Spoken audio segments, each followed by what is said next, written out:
காளகம் சந்திரா ரவிச்சந்திரன் காளகம் பேராவர் நீங்கள். இன்றைக்கி என்னால் கோலம் போட முடியலை. இந்த இலையை பாருங்கள். எங்கள் வீட்டில் கற்பூரவல்லி இலை, ஓமவல்லி இலைன்னு சொல்லுவாங்க. நீர்க்கோர்வை, ஜலிக்கெல்லாம் தேவலாம், பஜ்ஜியெல்லாம் போட்டு சாப்பிடுவாங்க. சின்ன பிள்ளைகளுக்கு கஷாயம் வச்சு கொடுப்பாங்க. நாய்க்கடுகு இலை, இது கண்டிஸ்ட்டு எனக்கு தேவலாம். செய்வினை கோளாறு இதெல்லாம் வராது வீட்டுக்கு அப்படின்னு சொல்லுவாங்க.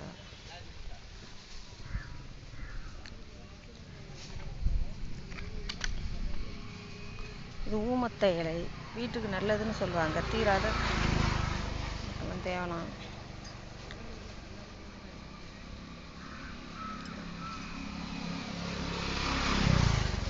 இது வீட்டுக்கு நல்லதுன்னு சொல்லுவாங்க.